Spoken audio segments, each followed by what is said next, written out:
வீராய், என்னங்கம்மா? கருக்கல வண்டி கட்டிட்டு போன கண்ணனை காணுமே.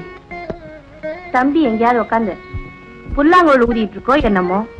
கொஞ்ச நேரம் அவனை பாக்கலன்னா என் மனசு எப்படியோ இருக்கு. இருக்காதுங்களா பின்ன? உங்க வயிற்றுலயும் ஒரு பூச்சி புழு இல்ல. சின்ன குழந்தைல இருந்து பெத்த பிள்ளையாட்டம் வளர்த்துட்டீங்க. பாக்கலன்னா மனசு கேக்குங்களா? வணக்கம்மா. கண்ணா, இன்னைக்கு சொல்லிடாதே. வாங்கம்மா வாங்க. நீங்க? நான் ஒரு டாக்டர். என் பேர் ஜெயா. பட்டணத்துல இருந்து வந்திருக்கேன். பண்ணையார பாக்கணும். அட, பண்ணையார பாக்கணும்னு நீங்க சொல்லவே இல்லையே. சொல்லி இருந்தா வந்து நான் தான் பண்ணையார். நீங்க தான் பண்ணையாரா? பண்ணையார் தம்பின்னு நான் அங்கேயே சொல்லியிருப்பேன். அண்ணி, இவங்க கேட்கவும் இல்ல, நான் சொல்லவும் இல்ல. முதல்ல பெட்டி கொடுங்க. அண்ணி, பச்சைமுத்திய மாடுகளோட பந்தயத்துக்கு வந்து தோத்து போயிட்டானுங்க. நான் ஜெயிச்சுட்டேனுங்க. பாவம். அப்புறம் ஐயரை வெள்ளிக்கிழமை பூஜை பண்ண வர சொல்லிவிட்டேன். வரேன்னு சொல்லிட்டாரு.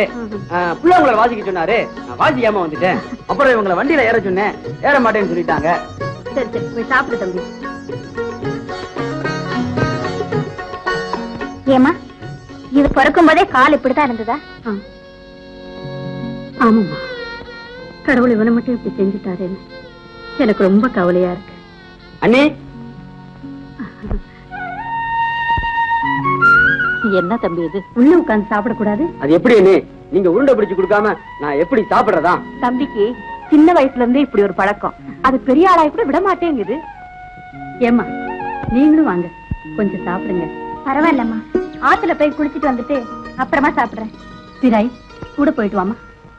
டாக்டர்மா, டாக்டர்மா, ஐயர் குளிச்சுட்டு இருந்தாரே, அந்த ஆத்து பக்கம் போயிடாதீங்க. சுழல் அதிகமா இருக்கும், அடிச்சுக்கிட்டு போயிடும். ஐநாளுக்கு அந்த பக்கம் போனீங்கன்னா ஒரு சின்ன ஆறு இருக்கு, நின்னுகிட்டே குளிக்கலாம். அண்ணி, நானே போட்டுங்களா?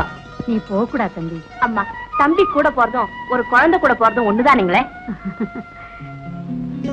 வீராய், அந்த பொட்டி படுக்க உள்ள எடுத்து வை. ஆகட்டுமா?